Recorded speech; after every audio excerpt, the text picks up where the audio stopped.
안녕하세요.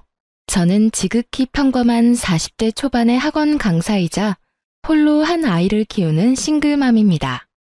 혹시 미꾸라지 한 마리가 온 웅덩이를 흐려놓는다는 말 알고 계시나요? 저는 그 미꾸라지와 미꾸라지의 가족들 때문에 피해를 보고 결국 이혼까지 하게 된 사람이에요.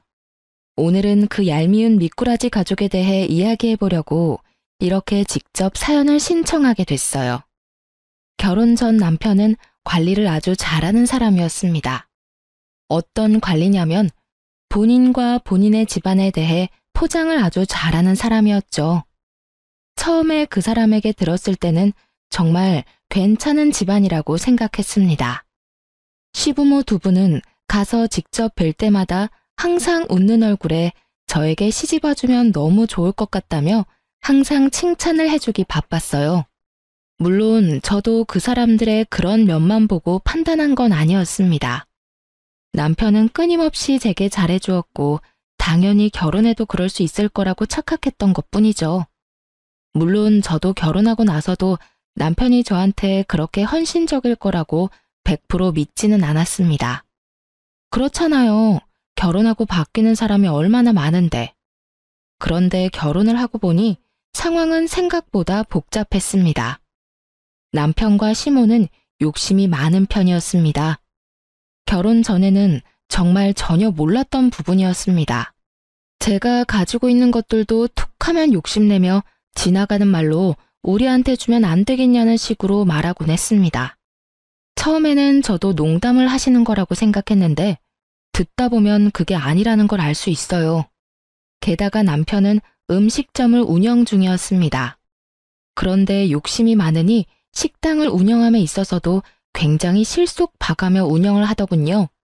장사라는 것이 그렇게 졸라매기만 한다고 더 되는 게 아니잖아요. 제가 장사에 대해서는 잘 모르지만 갈수록 짜게 구는 바람에 단골이고 뭐고 다 떨어져 나간 것 같더라고요. 그렇게 가게 매출은 항상 신통치 않아서 매번 생활에 쪼들리곤 했습니다. 그런데 그 정도는 봐줄 수 있어요. 솔직히 가게야 잘 될 수도 있고 나빠질 수도 있죠. 그리고 남편이 못 벌면 제가 벌어도 되는 일이잖아요. 그래서 의외로 그 부분은 제게 스트레스를 주는 건 아니었어요. 그보다 더 문제였던 건 신우이의 존재 때문이었습니다. 남편과 시댁은 신우가 하는 말이라면 똥으로 매주를 쓴다 해도 믿을 정도로 이상하게 맹신하더군요. 처음에는 이상하게 생각했습니다. 왜 이렇게 신우에 대한 말을 다 믿을까? 하고요. 신우는 어릴 때 도둑이 든 걸 발견해서 집을 구해준 적이 있었다고 하더라고요. 그리고 그 뒤로 집안 사람 모두 신우 말을 잘 듣는다고 하더라고요. 뭐 이해할 수 있는 일이긴 했습니다. 그런데 문제는 그런 신우가 결혼 후 저를 탐탁치 않게 생각한다는 거였어요. 결혼 전에는 새언니랑 친하게 지내는 게 좋을 것 같다며 과하게 친한 척하더니 1년 만에 제게 반감을 표했어요. 처음에는 왜 저를 저렇게 싫어하나 싶었는데 나중에 알게 됐어요. 신우 생일에 자기가 원하는 선물이 있었는데 제가 그때 남편 벌이가 시원찮아 10만 원짜리 선물을 줬거든요. 솔직히 잘 버는 것도 아닌데 그 정도 금액을 신우 선물로 쓰는 것도 좀 버거웠는데 신우는 자기에게 그런 약소한 선물을 준 게 엄청 싫었나 보더라고요. 그걸 알고 나니 저도 신우에게 정이 안 붙더라고요. 게다가 신우가 저에게 가장 많이 했던 말이 있는데 그게 정말 짜증났거든요. 올케 언니는 정말 시집 잘 온 거예요. 솔직히 좋은 대학 나온 것도 아니고 그렇다고 얼굴이 예쁘거나 몸매가 좋은 것도 아니고 눈치도 없는 데다 친정이 빵빵한 것도 아니고 어느 집에서 언니를 받아주겠어요. 안 그래요? 모두가 있는 곳에서 이딴 말을 하는 신우와 그걸 듣고도 별말 없는 남편과 시모를 보며 저는 매번 속으로 욕만 했어요. 신우는 저보다 더 안 좋은 대학을 나왔는데도 그리 이야기하는 걸 보니 그냥 어이가 없었어요. 게다가 시댁 식구들도 마찬가지였어요. 어떻게 가족으로 들어온 아내이자 며느리에게 막말을 하는데도 말릴 생각을 하지도 않는지. 그래도 1년에 2번 보는 거니 참을 수 있었어요. 우리는 시댁에 자주 가는 편이 아니었거든요. 천만다행이라고 생각했죠. 안 보면 속 편하니까요. 그런데 가정 내에서 그렇게 경고하던 시댁에서의 신우 입지가 떨어진 일이 생기게 됐죠. 신우는 대학 졸업 후 눈만 높아졌는지 대기업 취업을 한다며 시댁에 눌러 앉았어요. 그리고 장장 3년 만에 새로운 일자리를 찾았다며 서울에 가겠다고 하더군요. 그리고는 그게 무슨 큰일이라고 가족들을 모두 시댁에 불러 모았습니다. 그리고 하는 말이라고는 참 어이없는 말이었죠. 나 서울 갈 거야. 좋은 직장이 있어서 아는 사람이 그쪽으로 오라고 하네. 그런데 전세금이 좀 필요한데 엄마가 좀 빌려줘. 금방 벌 수 있으니까 다시 내려올 때 그때 돌려줄게. 신우의 그 말에 시모가 슬쩍 신우를 보더니 곤란한 표정으로 그러더군요. 얘, 집에도 지금 돈 한 푼 없어. 거짓말하지 마. 돈이 왜 없어? 나 취직도 못하고 여기서 썩으라고? 아니 무슨 전세금 할 만한 돈도 없어? 너희 오빠 결혼하면서 돈도 많이 썼고 이번에는 오빠 차까지 사야 해서 진짜로 돈이 없네. 시모는 자연스레 남편의 책임을 떠넘겼어요. 그걸 지금 말이라고 해? 오빠는 돈 없어? 엄마가 못 해주면 여태껏 받아가기만 했던 오빠가 줘야지. 세 사람의 이야기에 저는 부엌에서 설거지나 하면서 남의 이야기 듣듯 하고 있었어요. 진짜 남의 이야기였으니까요. 남편과 저는 통장도 합치지 않고 살고 있었거든요. 각자 집의 일은 각자가 알아서 하기로 해서 별 생각 없이 설거지를 끝내고 거실로 돌아왔어요. 그랬는데 남편이 제게 이렇게 묻더군요. 당신 돈 좀 있지 않아? 얼마 전에 장인어른한테 돈 받기로 한 거 있잖아. 남편이 뜬금없이 꺼낸 건 친정아버지가 제게 주기로 한 학원 개원 준비 자금이었어요. 결혼 후 애가 생기면서 일을 그만뒀고 경력 단절을 경험하던 저를 보다 못한 아버지가 학원을 개원할 수 있는 돈을 지원해주기로 한 거였거든요. 그리고 중요한 건 아직 받지도 않은 돈이었던 거예요. 저는 기분이 퍽 나빠졌어요. 그 돈이 무슨 돈인지도 알고 있었으면서 달라고 하다니. 저는 남편에게 단호하게 말했어요. 그 돈은 안 돼. 아버지가 아직 주신 것도 아니고 그걸 아가씨 전세금이라니. 당신은 그 돈이 어떤 돈인지 알고 있으면서 어떻게 그걸 달라고 해? 잘 알지. 그치만 우리만 잘 살자고 하는 것도 그렇잖아. 어려울 땐 가족끼리 돕고 사는 거고. 자, 욕심은 그만 부리고. 그게 욕심이야? 우리 아버지가 나 개원하라고 준 돈을 왜 그렇게 써야 해? 그리고 그 돈, 내 돈이 아니야. 그럼 부모님한테 물어봐야 하는 게 맞고 아버지가 그 돈으로 아가씨 전세자금 준다고 하면 줄 것 같아? 그러니까 장인어른한테는 당신이 쓴다고 하고 빌리면 되지. 뭐? 나더러 거짓말까지 하라는 거야? 거짓말이라기보다 선의의 거짓말이라고 생각해. 당신은 가만 보면 욕심이 많더라. 왜 그렇게 악착같이 하나도 안 뺏기려고 하는 건데? 솔직히 내 동생이 남도 아니잖아. 누가 욕심이 많아. 솔직히 우리 집 힘들 때 당신이 도와준 적 있어? 처가댁은 잘 살잖아. 뭘 또 도와주고 말고 해. 저번에 우리 부모님 강릉까지 친척 돌잔치 갈 때 차 운전 좀 해달라는 건 안 해줬잖아. 당신 쉬는 날이었는데도. 욕심은 당신이야말로 부리고 있는 거지. 우리는 적어도 당신한테 돈 달라고 한 적 한 번도 없어. 우리가 모은 돈이면 나도 당신한테도 권리가 있으니까 빌려줘도 상관없다고 생각해. 하지만 우리가 모은 돈도 아니고 우리 아버지 돈이야. 그 돈을 어떻게 나한테 그런 식으로 쓰라고 말할 수가 있어? 아, 그럼 어떡하라고. 동생이 필요하다는데 그런 것도 못 해줘? 내가 오빠인데. 오빠면 오빠답게 도와주면 되지. 어차피 이번에 새로 차 사기로 하고 어머님한테 돈 받은 거 있지? 그거랑 당신이 차 사려고 모아놓은 돈 아가씨한테 줘. 그럼 되겠네. 아니, 그 돈은 내 사업 미천이고 일할 때 필요한 차라서 사는 건데. 그럼 우리 아버지가 주신 학원 개업 준비 자금은 내가 놀려고 받는 거니? 나도 그건 내 밥줄이야. 솔직히 당신은 차 없어도 일할 수 있잖아. 그러면 당연히 동생을 위해서 당신이 양보해야 되는 거 아니야? 내 애가 아니라. 아, 정말 당신 진짜. 진짜 뭐, 내가 틀린 말 했어? 너한테 돈 있으니까 그 돈으로 아가씨 도우라는 게 뭐 그리 큰 잘못이야? 알았어. 내가 주면 되잖아. 결국 그렇게 남편은 자신의 새 차를 포기하고 신우에게 전세금 할 돈을 빌려줬습니다. 매달 돈을 갚는다는 조건으로 말이죠.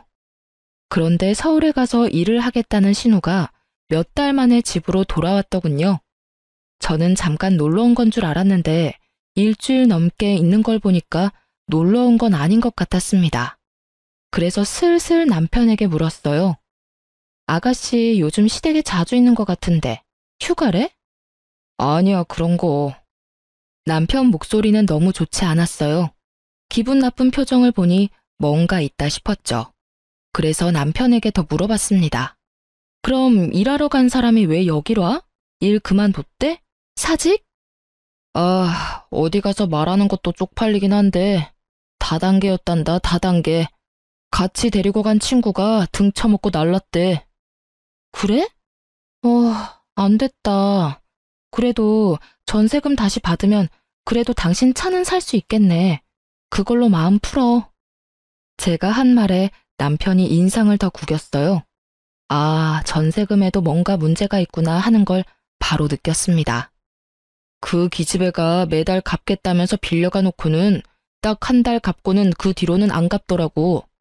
이번에 내려왔을 때 완전 빈털터리로 와서 물어봤더니 전세금도 모조리 빼서 다단계에 다 집어넣으셨답니다. 아, 내가 어이가 없어서. 그 돈이 어떤 돈인데. 내가 악착같이 모아서 새 차 사려고 그렇게 아등바등 모은 돈인데 그걸 싹 다 날렸대. 그 이야기를 듣는데 어찌나 웃기던지. 저는 웃음을 참느라 허벅지를 꼬집어야 할 정도였습니다. 솔직히 전세금을 날린 건 너무 아까웠어요. 하지만 그 돈으로 차를 산다는 것도 저는 너무 아깝다고 생각을 했었거든요. 그렇지만 본인 돈이니 저는 어떻게 할 도리가 없었고 그 와중에 사고치는 동생한테 빌려줬다가 다 날린 걸 들으니 어이도 없었죠. 하지만 이걸로 남편과 시모는 아가씨가 생각보다 그리 똑똑하지 않다는 걸 느끼게 된 것 같았습니다.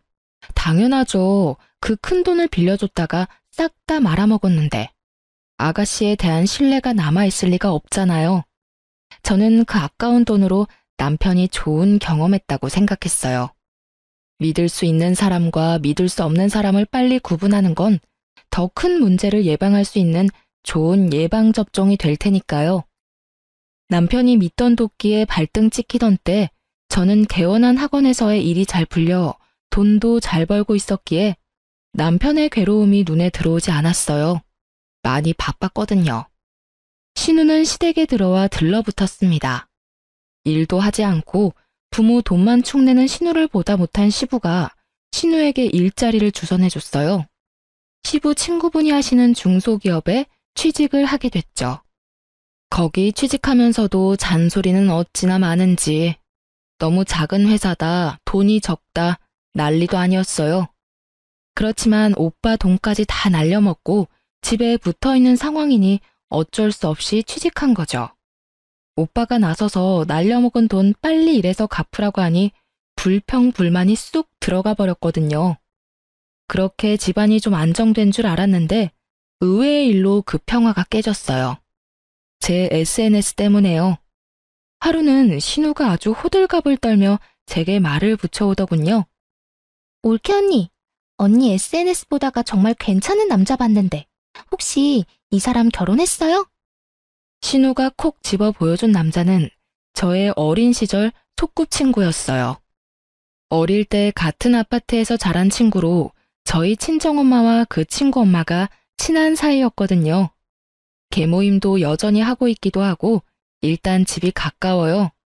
저희 본가와 얘네 본가가 윗집 아랫집이거든요. 이 친구는 괜찮은 애였어요. 성격도 착하고 직업도 괜찮았죠. 그런데 딱 한 가지 때문에 여태 결혼을 하지 못하고 있었어요. 바로 가족 때문이었는데요. 홀어머니의 누나가 위로 셋이나 있는 결혼 상대자로서는 좀 부담스러운 가족 구성이었거든요. 그것만으로도 놀라는데 그 홀어머니 성격도 상상 이상이었거든요. 직원 수도 꽤 되는 에스테틱을 운영 중이신 세련된 분이에요. 그렇지만 친구인 우리들에게도 깐깐하게 구시는데 여자친구라고 하면 용모단정, 품행방정, 순종적인 여자가 아니면 눈에 들어오지도 않는 모양이더라고요. 저희 엄마가 이야기한 적 있었거든요. 저러다 아들 노총각 되어봐야 정신 차릴 거라고. 신우를 소개시켜주면 분명히 신우가 피볼 것 같다는 생각에 저는 일단 난색을 표했습니다. 아가씨, 이 친구는 안 될 것 같으니 다른 사람을 찾아보는 게 어떨까요? 그리고 원래 가족끼리 선자리 봐주고 그러면 나중에 말이 많아서. 에이, 그러지 말고 한 번만 소개시켜줘 봐요. 혹시라도 좋게 풀리면 엄마가 뭐라도 해주겠죠. 안 해줄걸요 하고 속으로 생각하며 저는 싱긋 웃었어요. 제 거부의 의사를 읽었는지 신우가 시모에게 쪼르르 달려가 이르더군요. 엄마, 올케 언니한테 남자 소개해달랬더니 안 된대. 엄마가 좀 어떻게 해줘봐. 시모는 제게 그 남자가 뭐 하는 사람인지 학력은 어떤지 꼬치꼬치 캐묻더라고요. 어머님, 이 친구는 아가씨가 좋아하는 유명 대학 나온 것도 아니고 집도 잘 사는 거 아니에요. 아니, 그럼 너는 우리 딸이 뭐가 모자라서 그런 남자 소개도 못 받게 하는 거야? 너 설마 우리 딸 무시해서 그런 행동하는 거니? 그런 거 아니고 아가씨가 항상 저한테 말하던 거 있잖아요. 이 친구도 대학도 좋은 곳 나온 것도 아니고 시댁이 빵빵한 것도 아닌데 혹시 소개시켜줬다가 아가씨한테 욕 얻어먹을까 봐 그래요. 항상 제가 그렇다면서 욕하셨잖아요. 제 말에 신우가 어색한 표정으로 눈치를 보며 중얼거리더군요. 내가 언제 그런 말 했다고. 항상 그렇게 말해서 저는 아가씨한테 아무나 소개해주는 건 좀 꺼려져서요. 욕먹는 건 저만 먹으면 되지 굳이 친구 욕 듣게 만드는 것도 좀. 대놓고 신우의 행동을 꼬집어 반박하는 제 말에 시모가 버럭하더군요. 그런 소리를 뭐하러 가슴에 묻어놔? 그냥 철 모르는 애가 아무 말이나 짓거린 걸 가지고. 그걸 막아야 하는 게 어른의 할 일이라고 말해주려다 참았어요. 신우는 그 뒤로 쫓아다니며 제게 친구를 소개해달라며 난리더군요. 그쯤 되니 남편이 나섰습니다. 그냥 소개 좀 해줘. 뭘 그렇게 비싸게 굴어? 비싸게 구는 게 아니라 내가 욕 얻어먹을까 봐 그렇지. 내 동생 그렇게 까다로운 애 아니야. 아가씨가 아닌데? 뭐? 내 동생이 어디가 별론데 퇴짜를 놔? 얼굴만 반반한 게. 대기업 다니잖아. 어쨌든 난 욕 얻어먹기 싫어. 그래서 안 해줄 거야? 끝까지 쫓아다닐 텐데. 그 이야기를 들으니 한숨이 나오더군요. 봐서 좋은 얼굴도 아니고 매번 얼굴 붉히는 신우와 마주치는 것도 참 힘든 일이긴 했죠. 그 생각만 하면 그냥 확 소개시켜줄까 하는 생각을 했어요. 혹시라도 잘 되면 신우가 저한테 앞으로는 그런 안하무인인 태도를 취하지 못할 테니까요. 그렇게 두 사람을 소개시켜주면서 잘 될까 싶었는데 이게 무슨 일인가요? 신우가 조신하게 군 건지 몰라도 두 사람이 덜컥 결혼식 날까지 잡았다고 하더라고요.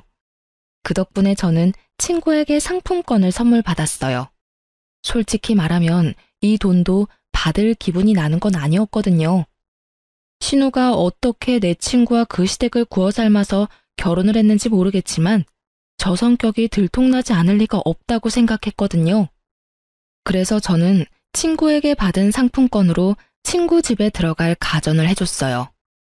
어차피 신우 집이고 결혼하면서 당연히 뭐라도 해달라고 당당하게 요구할 테니 이걸로 퉁치면 될 거라고 생각했죠. 그런데 신우의 성격이 드러날 것을 걱정하던 제게 들려온 건 뜻밖의 소식이었어요. 아가씨가 허구한 날 친정에 돌아와 시모를 붙들고 눈물바람을 일으키고 있다는 말이었죠. 남편에게 그 이야기를 듣고 처음에는 어안이 벙벙했어요. 그 신우가 못 버티고 이렇게 매번 운다고? 그렇지만 섣불리 관심을 둘 생각은 없었어요. 관심 있는 척이라도 하다가 불똥 튀면 큰일이라고 생각했거든요. 그런데 하루는 시모가 저에게 시댁에 잠시 오라고 하더군요.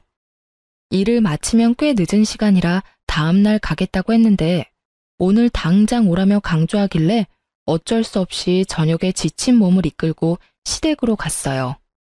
그래, 왔니? 여기 와서 앉아봐라.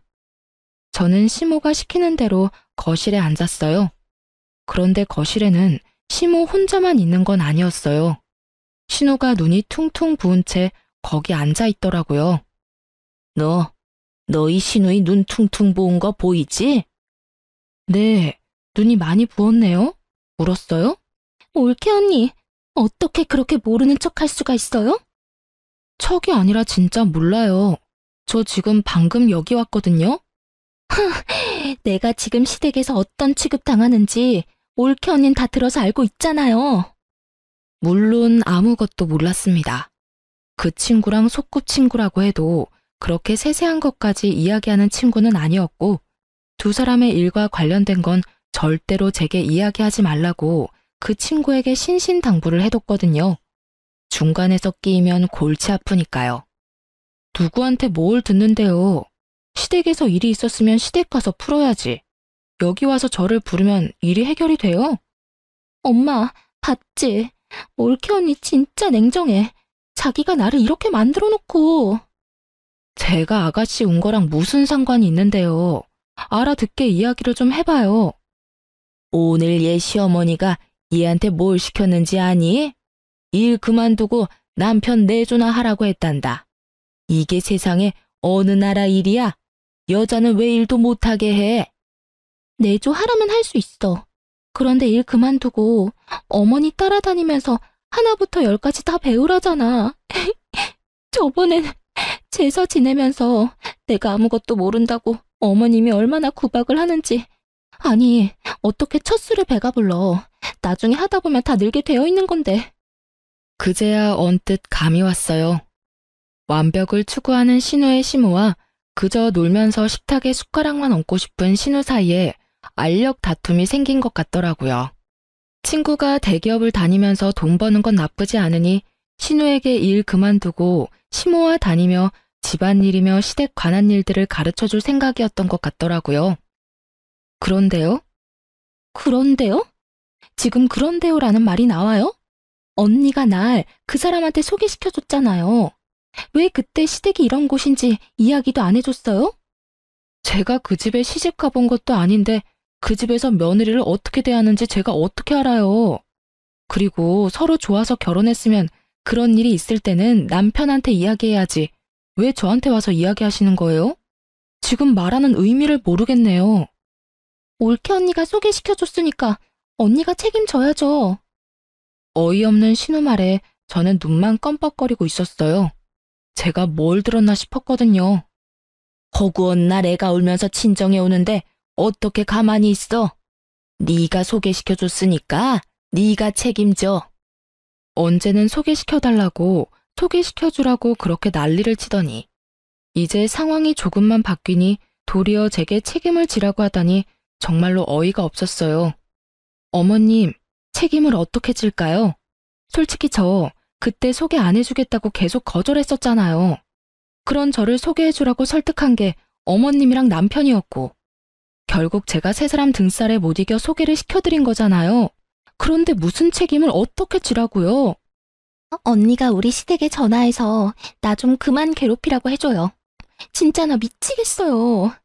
재산은 뭐가 그렇게 많은지 게다가 행사도 많고 매번 그런 일 있을 때마다 요리며 청소며 나한테 다 맡기고 이건 며느리가 아니라 노비잖아요. 그러니까 언니가 책임지고. 신우의 울먹이는 말에 저는 웃음이 나오는 것을 억지로 참았어요. 아가씨, 저는 그 집안 사람과 그런 이야기를 나눌 만큼 가까운 사람이 아니에요. 아시겠지만 엄마끼리 친한 것뿐이고 저는 그 친구 어머님이랑 따로 대화를 나눠본 적도 거의 없어요. 그런 제가 뭐라고 아가씨 시어머니에게 이야기를 해요. 솔직히 그건 선을 넘는 거라고 생각해요. 그러니까 이 부분은 아가씨가 감당할 문제죠. 그래서 책임 못 진다는 이야기예요? 너무하잖아요. 언니는 우리 집 시집 와서 이렇게 편하게 사는데 왜 나는 거기서 노비처럼 부려먹혀요? 책임져요. 책임지라고요. 마치 어린애가 떼쓰듯 소리 지르는 신우를 보며 저는 고개를 절레절레 저었어요. 아가씨, 결혼은 제가 했나요? 아가씨가 했지. 저 아가씨 결혼하라고 등 떠민 적 없어요. 본인이 한 행동에 책임은 본인이 지셔야죠. 하물며 결혼이라는 큰일에 제가 협박이라도 했으면 모를까 말리려던 사람한테 책임지라고 하는 건 아닌 것 같네요. 올케 언니. 빽 소리를 지르는 신우를 보며 저는 소파에 놔두었던 가방을 어깨에 걸었어요. 그리고 어머님, 아가씨가 시댁일로 마음 고생하는 거 싫으셨으면 사돈댁에 직접 말씀해 주세요. 저한테 말해봤자 바뀌는 거 없고 해줄 수 있는 것도 없고 그냥 서로 마음만 상하니까요. 제가 그렇게 이야기하자 시모가 얼굴 한가득 당황한 표정으로 저한테 소리를 지르더군요. 너 어디서 그런 말을 시어머니한테 해? 그럼 어머님이 저한테 그 일을 책임지라고 한 건 상식적으로 맞는 말이긴 해요. 결혼을 내가 하라고 등 떠민 것도 아닌데 바쁜 와중에 이리저리 휘둘리며 시댁까지 불려온 제 생각은 안 해보셨죠? 아니, 뭔 놈의 시댁이 매번 이딴 식이야? 내가 한 일도 아닌데 책임을 지라니. 결국 최대한 참고 넘기려던 저도 빵 터지고 말았고 그때 시댁 현관문이 열리며 남편이 들어왔어요. 오빠, 올케 언니 좀 봐. 엄마한테 대들어서 지금 난리도 아니야. 뭐? 그게 무슨 소리야? 그 사람이 그럴 일이 없는데? 가서 한번 보라고. 남편이 뛰어들어오자 시모가 한마디 하더군요. 아이고, 내가 집안에 사람을 잘못 들였어. 시어미를 이렇게 홀대하고 막대하는 며느리인 줄 알았으면 머리 싸매고 널 반대했을 게다. 어떻게 이런 식으로 나한테 막말을 해? 막말이 아니라 바른 말이죠. 도대체 무슨 일들인데 이래요? 남편이 묻자 시모가 입을 꾹 다물었어요. 저는 남편에게 상식적인 반응을 기대하며 말했어요. 아가씨가 시댁에서 마음고생을 많이 한다고 나를 불러서 나한테 책임지라고 하시네? 당신도 알다시피 나 계속 아가씨가 내 친구 만나는 거 막았어. 결혼은 아가씨가 선택해서 다 해놓고 이제 와서 힘들다고 나한테 책임지라고 하는데 내가 어떻게 화가 안 나? 그런 것 때문에 화난 거였어? 그럼 그냥 잘 타이르면 될 일이지. 왜 엄마랑 이렇게 드자비질을 해? 나도 처음에는 좋게 이야기했지. 꾹꾹 참았다고. 그런데 끝까지 나더러 책임을 지라고 하잖아. 나도 오늘 늦게까지 일하느라 힘들고 지쳤는데 왜 그딴 쓸데없는 일로 불려와야 하는데? 자기의 일은 스스로 하자. 몰라? 내가 협박했어? 등 떠밀었어? 하지 말라는 거 해놓고 결국은 남 탓. 시어머니도 시어머니지만 신우도 그래. 어떻게 나한테 책임 전가를 하려고. 오빠, 이거 봐. 우리 집에 아주 이빨을 드러내잖아. 푸념 정도는 할 수 있잖아. 그걸 못 참고 엄마랑 나한테 화를 내고. 그게 푸념이에요? 힘든 사람 불러서 정신적으로 한계까지 몰아붙이는 게. 오빠, 이 상황은 모두 새언니가 잘못한 거야. 아니다. 엄마가 올케 언니한테 위자료 청구하면 되지. 거기에 나에 대한 정신적 위자료까지 청구하고. 여태까지 우리가 새언니한테 못한 게 뭐가 있어? 새언니가 우리한테 못한 것만 가득인데. 그거 가족끼리도 가능한 건가? 선을 훨씬 넘어버린 신우의 말과 거기에 동조하는 듯한 남편의 말에 저도 열이 심하게 받았어요. 당신 진짜 왜 이래? 뭐? 정신적 위자료? 그 돈 줄 바엔 차라리 당신이랑 이혼을 하고 말지. 근데 당신이 시댁까지 와서 이렇게 행패 부리고 있는 건 사실이잖아. 지금 꼴을 보라고. 당신이랑 어머님은 아가씨가 하는 말이라면 똥으로 매주를 쓴데도 믿을 사람들이잖아. 거기다가 지금 이 상황에서 누가 봐도 피해자는 나라고. 나는 아무것도 모르고 일하다가 어머님한테 불려서 여기까지 와서 이런 소리 듣고 있는 거라고. 근데 왜 내가 정신적 위자료를 줘야 하는데? 내가 받았으면 받았지. 정말 당신 나하고 이혼하고 싶어서 그래? 참다 못한 저는 강력한 한 방을 날렸습니다. 솔직히 말해서 이게 이혼까지 갈 상황은 아니라고 생각은 했어요. 하지만 저 사람들 하는 이야기 들어보니 제가 이 정도로 세게 나가지 않으면 해결될 게 아무것도 없을 것 같더라고요. 역시나 그런 생각이 먹혀든 건지 남편은 제게 미안하다며 변명을 하더군요. 여보, 이혼이라니. 나는 그런 생각으로 한 이야기 아니야. 그런 말 하는 게 얼마나 자기 딴에는 마음이 안 좋았겠어. 뭐야, 오빠? 지금 언니 편 드는 거야? 내가 있는데, 내가 지금 이렇게 힘든데 왜 언니 편을 드는 거야? 넌 좀 가만히 있어. 여보, 미안해. 앞으로는 그런 실언 안 할게. 헤어지다니. 우리 애도 아직 어리고. 남편이 저 자세로 나올 수밖에 없는 이유를 저는 잘 알고 있었습니다. 지금 현재 우리 집에서 돈을 더 많이 버는 사람은 저였거든요. 거의 모든 가게의 생활비를 담당하고 있다 보니 저에게 매달릴 수밖에 없었겠죠. 그렇지만 솔직히 용서가 되지를 않더라고요. 어떻게 신호 말 한마디에 저한테 정신적 위자료 운운할 수 있는지. 그래서 당분간 냉랭한 시간이 지속됐죠. 저는 제가 당연히 화를 내도 되는 상황이라고 생각했어요. 사과만 하면 다인가요? 제가 이미 상처를 다 받았고 시댁이 제게 상처를 준 장본인들인데. 그런데 며칠 뒤에 청천벽력 같은 말을 남편이 제게 하더군요. 할 이야기 있어. 잠깐 가게로 와. 나 이제 불려가고 그러는 거 싫으니까 당신이 집에 와서 얘기해. 일방적인 통보에 저도 일방적인 통보로 응수했습니다. 그날 저녁 남편이 집으로 걸어 들어오는데 표정이 그리 좋지 않더군요. 무슨 할 말인데? 빨리 해. 피곤해서 씻고 자고 싶으니까. 우리 이혼하자. 당신이 우리 엄마랑 동생한테 그동안 나쁘게 대한 것 솔직히 용서하고 싶지 않아. 당신이랑 나랑 잘 안 맞는 것도 안 맞는 거지만 우리 집이랑 당신이 너무 안 맞아. 다 필요 없으니까 우리 이혼해. 저는 정말로 당황했습니다.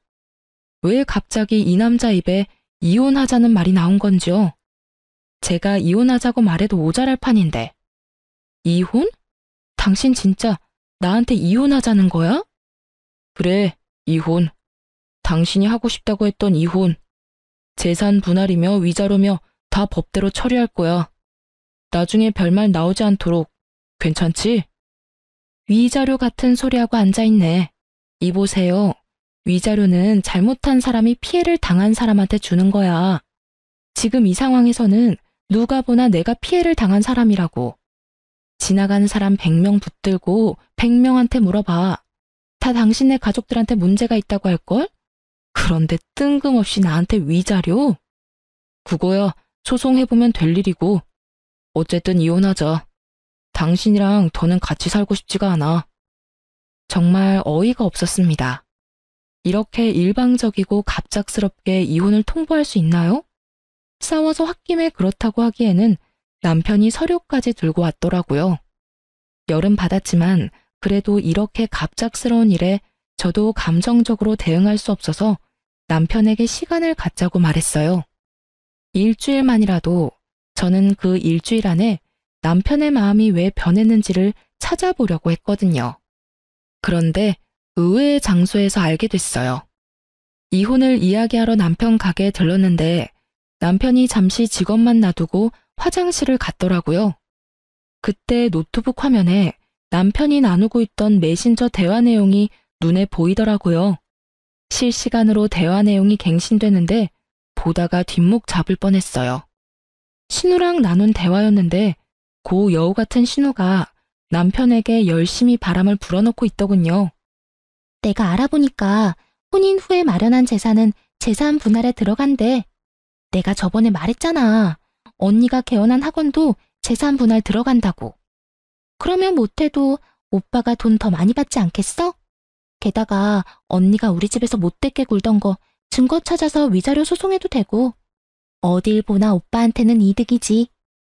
갑자기 이혼하자는 건 결국 돈 때문이었어요. 그러면서 재산 분할 나오면 꼭 너한테도 떼어줄 테니 걱정 말라는 남편놈 대답까지 다 봤어요. 그걸 보고 나니 남편과 대화를 하려고 기다릴 필요가 없더군요. 나가려던 그때 남편놈이 들어오더군요. 순식간에 꼴 보기 싫어지더군요. 무슨 이야기 하러 왔어? 나 설득하려는 거면 소용.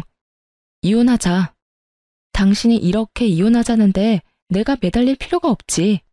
솔직히 지금 이혼해봐야 손해보는 건 당신이고 그 이야기 하려고 온 거야. 그럼 이혼 서류 내놔. 내가 지금 당장 작성해서 줄 테니까. 정말?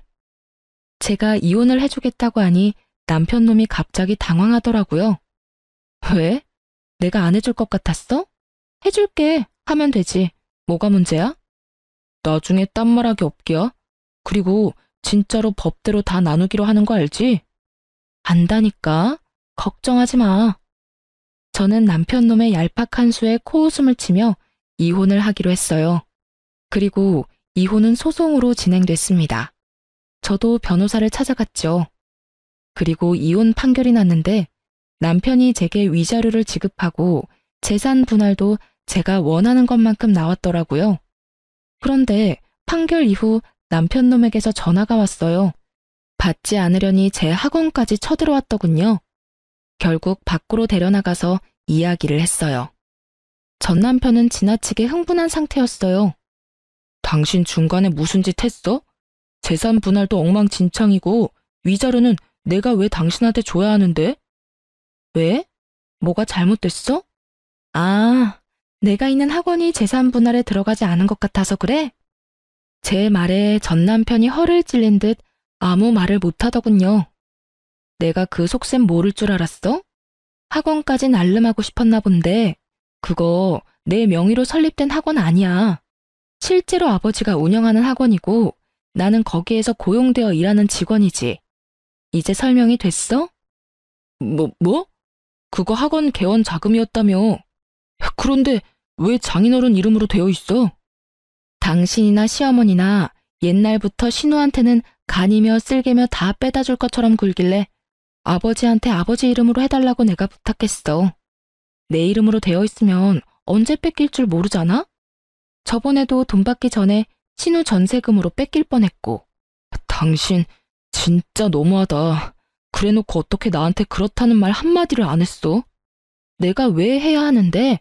아버지 재산인데 아버지가 어떻게 하든 아버지 마음이지. 너야말로 너무한 거 아니야? 신우 말에 홀라당 넘어가서는. 여보, 미안해. 이거 없던 일로 하면 안 될까? 나 당신한테서 위자료 받을 거라고 철석같이 믿고 대출로 외제차 샀단 말이야. 이거 못 갚으면 진짜 나 파산이라고. 알아서 해. 언제는 나한테 허락 맡았어? 혼자 망할 건데 나한테 허락은 왜 맡냐? 끊는다. 여보. 저를 애타게 부르는 남편 목소리에도 전화를 뚝 끊어버렸어요. 이혼해놓고 이제 와서 자기 생각과 다르다며 제게 매달려요? 결국 나중에 지나다니면서 보니 전 남편은 사정이 어려워졌는지 가게마저 내놨더군요.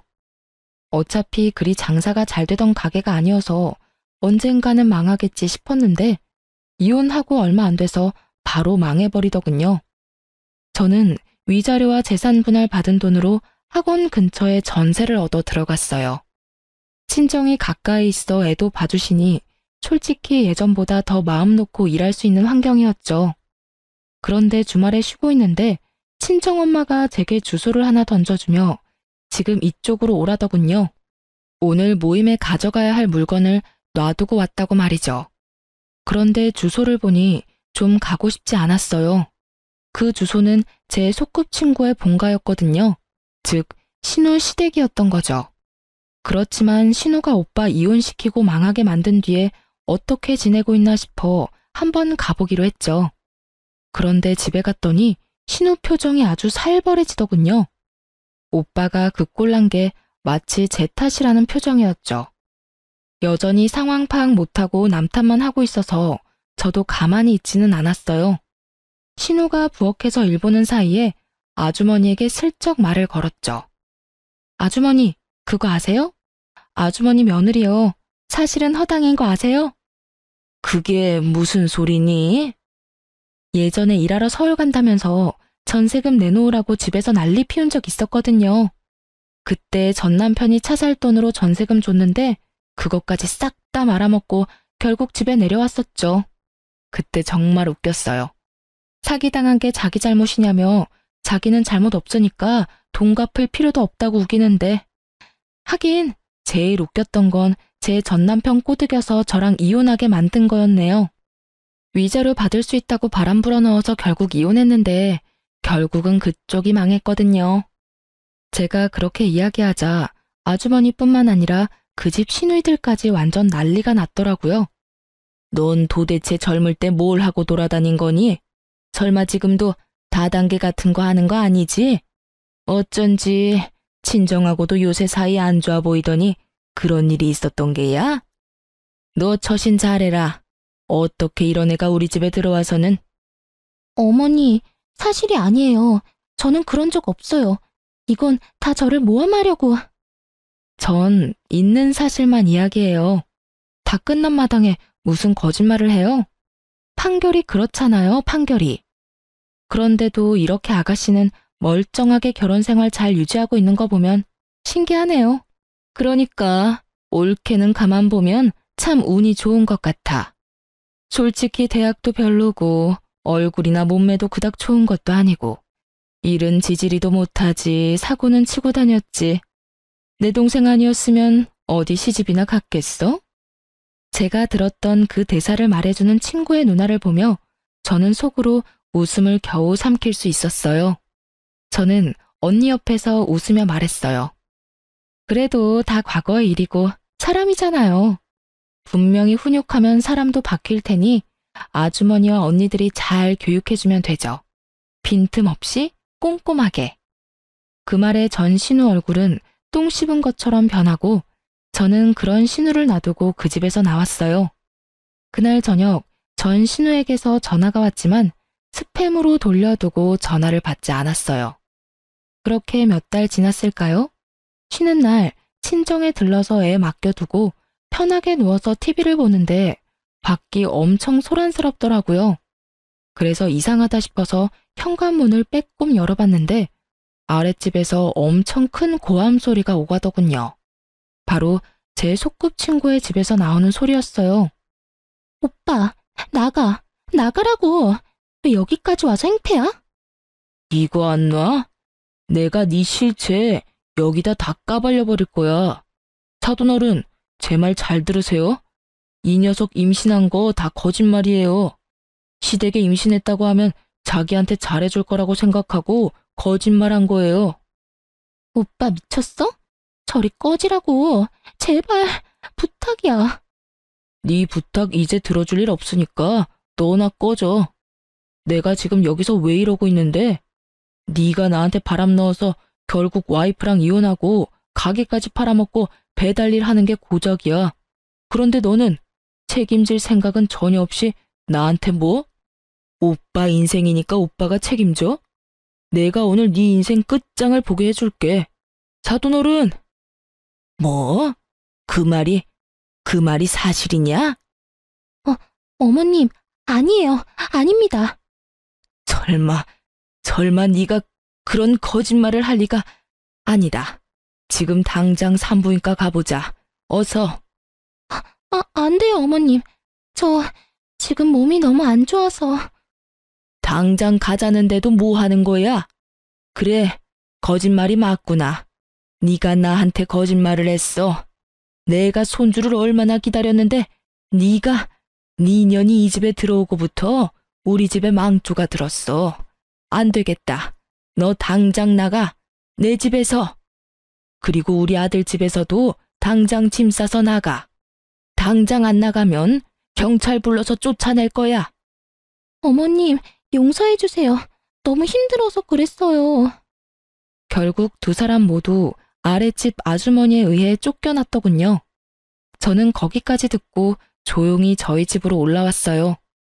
서로가 서로에게 독이 되어버린 남매를 보며 저는 몰래 본가에서 고소하게 웃었어요. 제 인생 망치려고 할 때 자기 인생은 완벽할 줄 알았던 두 사람이 결국은 서로를 저격하는 바람에 본인들 인생까지 조져버렸네요. 다른 사람을 괴롭힐 때는 자기도 그렇게 당할 수 있다는 생각을 두 사람은 평생 안 해본 것 같아요. 원래 다 뿌린 대로 거두는 법인데 말이죠. 역시 다른 사람한테 패 끼치며 살면 안 된다는 걸 또 배웠네요. 여러분, 그럼 지금까지 제 사연 시간 내서 들어주셔서 감사합니다. 오늘도 좋은 하루 되세요.